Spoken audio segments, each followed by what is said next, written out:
Good morning बच्चों। आज जो हमें लेसन पढ़ना है, लेसन नंबर 2, उसका नाम है प्रवास। प्रवास के प्रकार, कारण तथा उसके परिणाम। तो सबसे पहले ये समझ लो कि प्रवास किसे कहते हैं।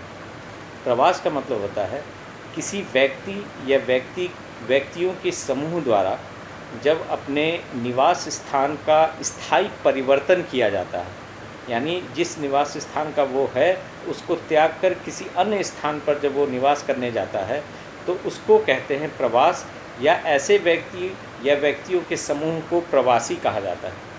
दूसरे शब्दों में अगर हम देखें तो जनगणना के समय जब जन्म स्थान के अतिरिक्त जनगणना के समय जब जन्म स्थान के अतिरिक्त जब उस व्यक्ति की गणना किसी अन्य स्थान पर की जाती है तो वैसे व्यक्ति को प्रवासी कहते हैं। जैसे मान लो मैं हूँ, मेरा जन्म स्थान बलिया है और मेरी गणना हुई कहाँ, बस्ती में, तो मैं बस्ती के लिए प्रवासी कहलाऊँगा। ठीक है। अब देखो, भारतीय जनगणना में प्रवास के लिए किसे प्रवासी कहेंगे किसे प्रवासी नहीं कहेंगे, इसके दो आधार बनाए गए हैं। पहला जो आधार है वो है जन्म स्थान। जन्म स्थान का आधार का मतलब यह हुआ कि जब जन्म का स्थान, ठीक है, याद रखो, जब जन्म का स्थान गणना के स्थान से भिन्न हो। जैसे मेरे केस में जन्म का स्थान मेरा कुछ और है, बलिया है, और गणना का स्थान बस्ती है।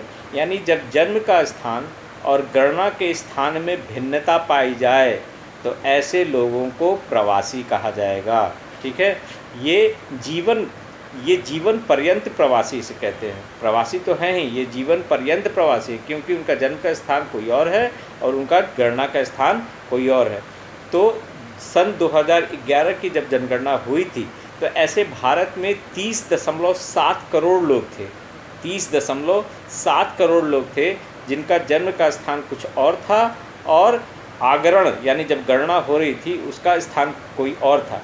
यानी भारत की कुल जनसंख्या का लगभग 30% लोग ऐसे हैं जो जन्मे कहीं और हैं और जनगणना के समय कहीं और वो पाए गए, यानी वो प्रवासी उस स्थान के हो गए।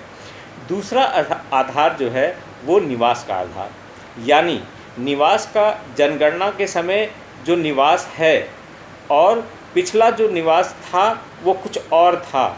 ठीक है। यानी पिछला निवास और जनगणना के समय जब आगरण हो रहा था, जब गणना की जा रही थी तो उनका निवास कुछ और था। यानी पिछला निवास और गणना के निवास में जब भिन्नता पाई जाए तो ऐसे आदमियों को भी प्रवासी कहा जाता है।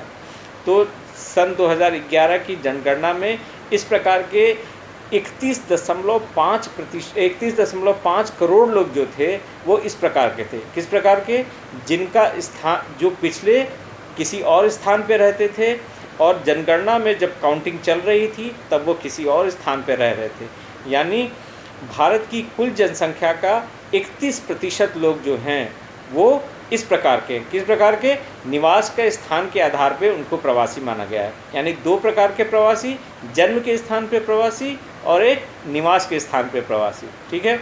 एक बार फिर से सुन लो, प्रवासी किसे कहते हैं? प्रवासी का मतलब हुआ कोई व्यक्ति या व्यक्तियों का समूह जब अपने निवास स्थान का स्थायी परिवर्तन कर ले तो ऐसे व्यक्ति को प्रवासी कहेंगे और इस क्रिया को प्रवास कहेंगे।